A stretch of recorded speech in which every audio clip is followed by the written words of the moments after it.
हरिओम। आज बात करूँगा कि पूजा में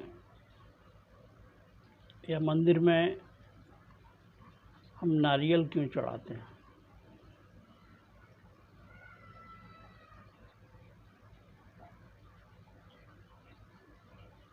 हम एक बस रीति रिवाज की तरह से कार्य करते रहते हैं, हमें उसके मतलब नहीं पता है, और जब मतलब नहीं पता होते हैं तो वो उस कार्य की सार्थकता ख़त्म हो जाती है। इसलिए मैंने सोचा कि आपको इसका मतलब बताएं, जिससे आपका उसमें भाव जुड़ जाए, और जब भाव जुड़ेगा तो उस कार्य की सार्थकता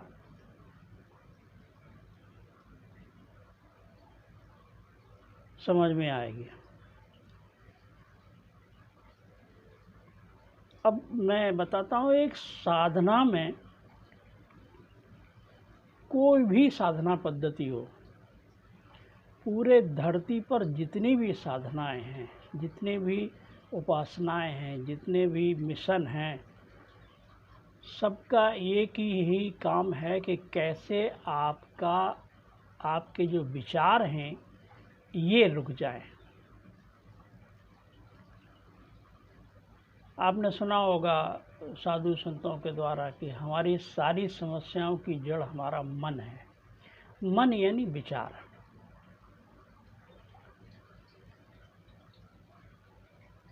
अब मन है कहाँ, विचार है कहाँ, ये सब हमारी इस खोपड़ी में है।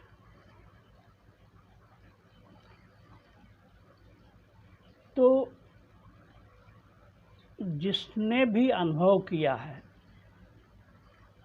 उस परमात्मा का, उस शक्ति का, उस परम का,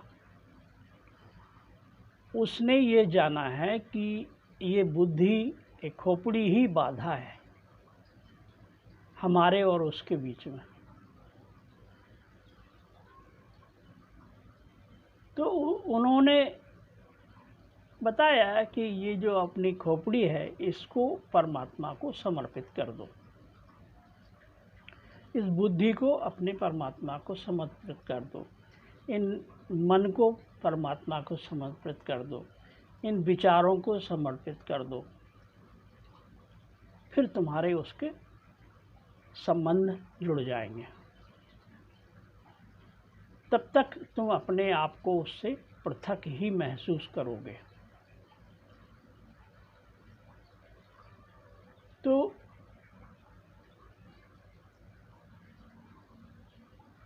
जब चीज़ें ज़्यादा पुरानी हो जाती हैं तो वो उस तरीके के लोग नहीं रह जाते हैं, या उस तरीके के लोगों की आम आदमी तक पहुंच नहीं हो पाती है, जिनको ज्ञान प्राप्त हुआ है, जो ये जानते हैं। तो होता क्या है कि फिर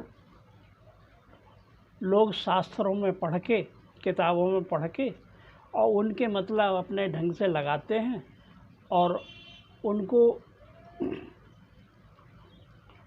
अपने ढंग से क्रियान्वित करने लगते हैं। तो धीरे धीरे वो सिर्फ औपचारिकता मात्र रह जाती है, एक कर्म कांड, एक मैकेनिकल प्रोसेस, एक यांत्रिक शरीर के द्वारा क्रिया हो रही है, उसका कोई मतलब नहीं है, उसके कोई रिजल्ट नहीं होते हैं। हम एक नारियल खरीद लेते हैं और मंदिर में चढ़ा आते हैं, मंदिर वाला एक मशीन के द्वारा उसको तोड़ देता है, आप उसको लोगों में बांट देते हैं, या वो वही नारियल नहीं तोड़ता है, वही नारियल चढ़ा देते हैं आप, तो वही नारियल पलट के फिर दुकान पे आ जाता है, और इस तरह से एक विशियस सर्किल, एक चक्र चल रहा है। तो अब है क्या, नारियल को हम खोपरा भी कहते हैं। खोपरा क्यों कहते हैं? क्योंकि उसका जो आकार है, उसका जो है, वो बिल्कुल खोपड़े की तरह है, हमारी खोपड़ी की तरह से। आपने देखा होगा उसमें 2 या 3 काले काले बिंदु होते हैं, वो आँखें हैं जैसी लगती हैं, और उसमें जटा होते हैं नीचे, वो जो दाढ़ी की तरह, जैसे हमारी दाढ़ी है इस तरह से दाढ़ी होती है, तो वो खोपड़ी का प्रतीक है।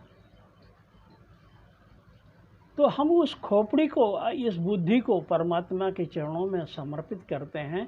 तो अपनी खोपड़ी तो हम समर्पित करना भूल गए हैं, एक प्रतीक के रूप में जो नारियल को है उसको चढ़ाना शुरू कर दिए हैं। यानी कि बलि जो चढ़ानी है वो अपनी ही बलि, हमारी गर्दन कट जाए, हमारी गर्दन परमात्मा को समर्पित हो जाए, अपनी बलि चढ़ानी है। लेकिन बलि हम चढ़ाने लगे हैं नारियल की, नींबू की, बकरे की, भैंसे की, जो हमको पसंद होता है खाना, वो हम बलि चढ़ाना शुरू कर देते हैं। तो अपनी बलि चढ़ानी है, ना कि बकरे की चढ़ानी है। मुसलमान लोग बकरे की बलि चढ़ा रहे हैं, जानवरों की बलि चढ़ा रहे हैं।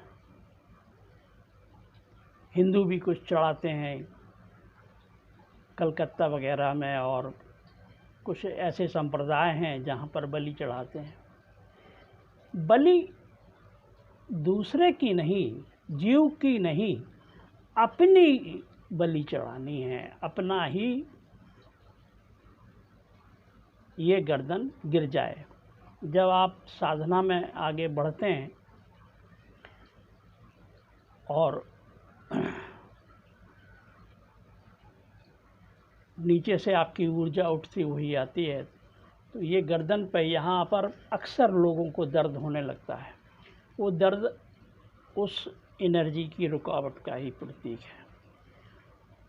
वो जब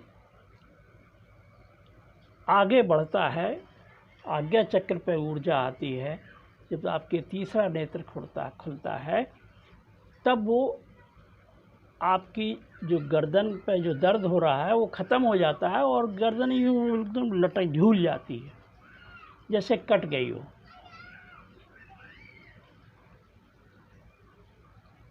यानी कि आपका सिर जो है वो नहीं रहता है, यानी कि आपकी बुद्धि ख़त्म हो जाती है। वहाँ फिर आप विचार शून्य हो जाते हैं, और जैसे ही विचार शून्य होते हैं तैसे ही उसके उस परम शक्ति के उसके दर्शन होते हैं। इसी को एक शायर ने कहा है कि तस्वीर है दिल में यार, गर्दन झुकाई और देख लिया। तो जब आपके विचार नहीं रहते हैं, गर्दन आपकी झुक जाती है, गर्दन कट जाती है, तब आपकी जो उस यार की, उस परमात्मा की, उस परम की तस्वीर हृदय में बस दिखाई देना शुरू हो जाती है। तो ये प्रक्रिया है नारियल चढ़ाने की।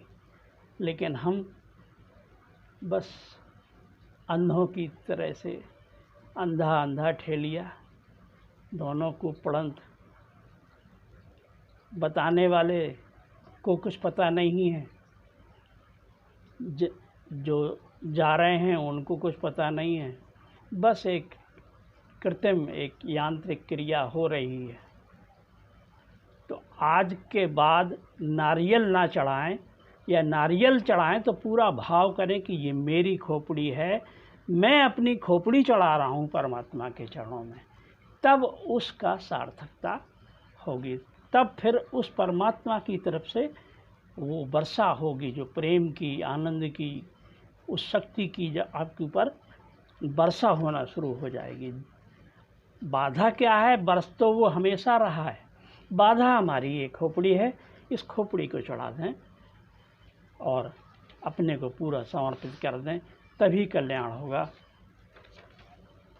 जिन मित्रों को कुछ प्रश्न उठ रहे हों वो इस नंबर पर संपर्क कर सकते हैं।